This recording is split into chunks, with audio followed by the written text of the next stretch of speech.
Hello and welcome to my radio channel. Today I'd like to talk about Smart Gnome Control. This is a program that I use to control my Drake R8 radio. The Drake R8 has an RS-232 port, which can be used to hook up a remote control device to it, or can be used in this case to hook up your computer. I have an RS-232 to USB hooked to my computer, and with this program I can use the computer itself to control my radio. Pretty much every function except for the passband offset and the volume and the RF gain. So let me show you how this works. So before I do that though, I'd like to give a big shout out to Mark J. Fine. He helped me make sure I had all the missing pieces of my system to get this working properly, and it was a big help. Without him I wouldn't be able to get this working, and he is the person who created it. It was a long time coming from what I've read on Reddit, and speaking of Reddit, he is a Redditor, and he is also a moderator of the r/shortwave plus community, so please check that out. There's a lot of shortwave related stuff on there, as well as the subreddit that I'm on, and also a moderator on r/Grundig shortwave radio. So big shout out to Mark. He is the creator of this, and all the credit for this program goes to him. Please check it out. But yeah, so let's get started with this. So before I turn it on, just a little quick thing about the signal meter. It's always going to be at S9.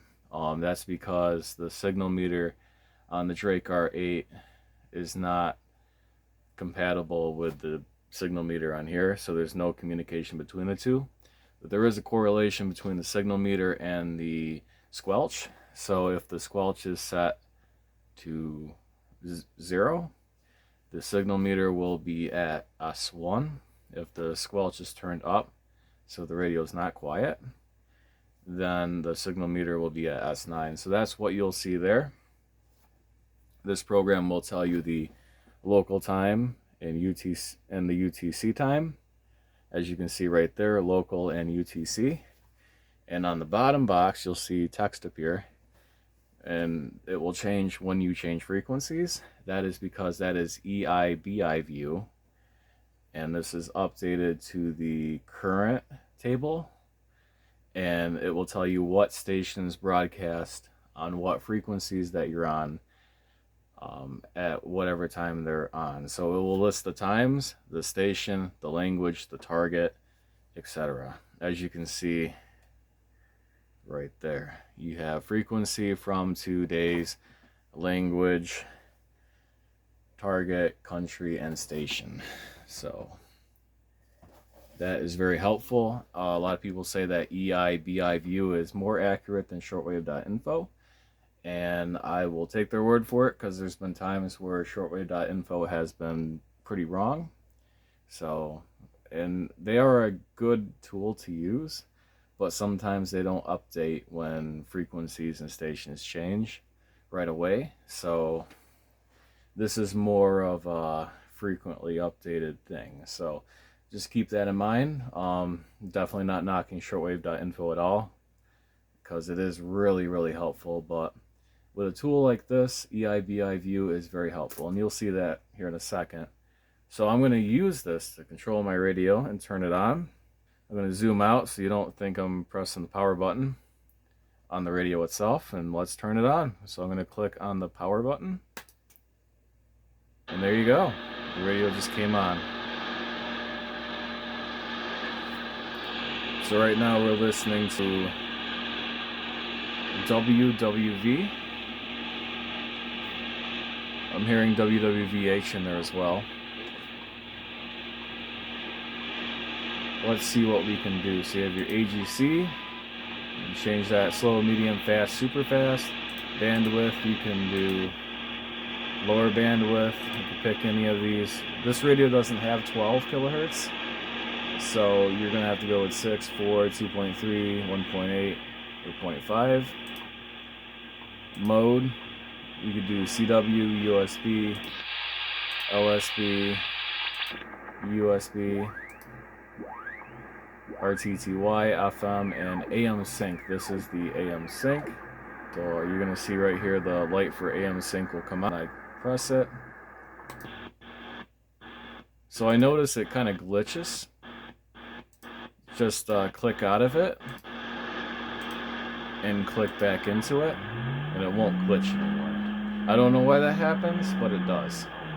So just keep that in mind.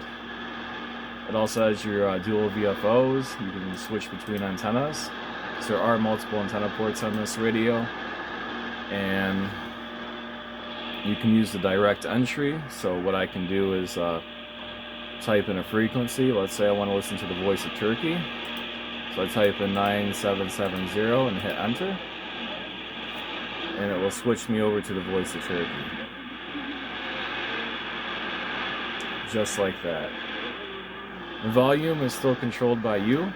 You have to go over here and physically maneuver the switch. But up here you can type in your stations. I'm going to type it in for you so you can see it on the radio. Nothing's happening right now, but you'll see it switch. Just like that. I will tell you what's on the frequency. Like this is Radio New Zealand. You can also use this to go up by 5 or go down by 5.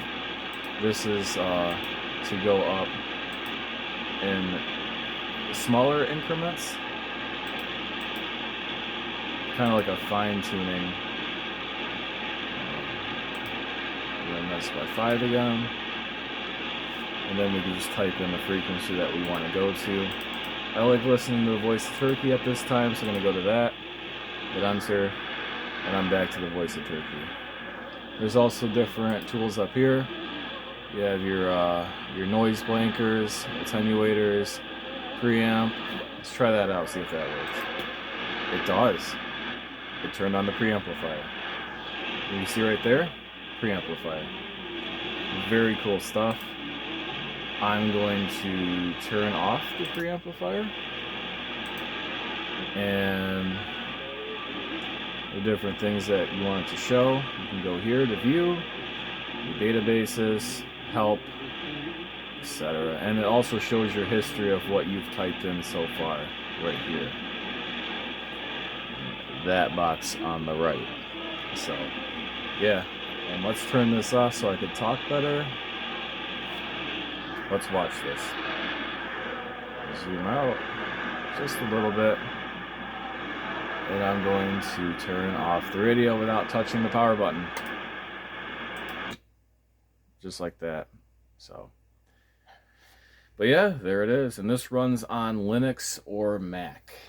It does not have a Windows version, so keep that in mind if you want to try it. It helps if you have a lot of knowledge about Linux, which I don't, but we were able to get it thanks to the help of Mark. And yeah, so I definitely like using this, and it inspired me to download Linux, which is something I've wanted to do for a long time.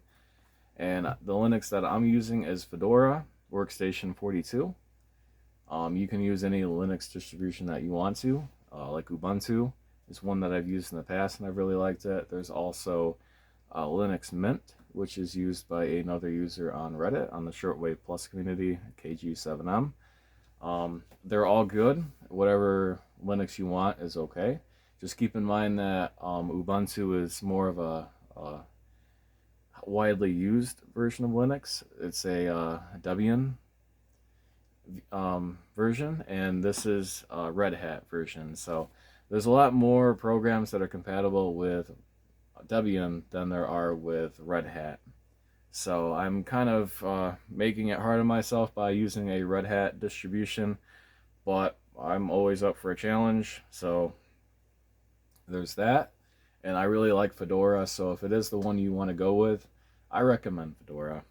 And I don't know if you noticed in the bottom corner here, but I have the resources, and it wasn't very strenuous on my resources, this program to control my radio. I mean, it doesn't do too much except for control the radio and show you the display and what's on that station / frequency. So, you know, But yeah, it's not really resource intensive, and it's very helpful, telling you what's on the station and giving you a nice view of your radio.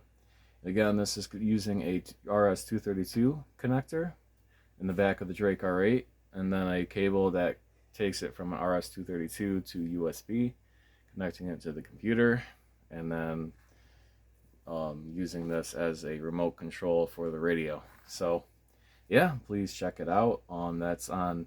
You can find more information about it on the Shortwave Plus community, and you can download this from GitHub under Mark J. Fine. So please check that out. This is known as the Smart Gnome Control 0.52. This is for the Drake R8. There's other radios listed, but my radio is the Drake R8. So that is the one that I chose from the list. So please check this out. And thank you for tuning in.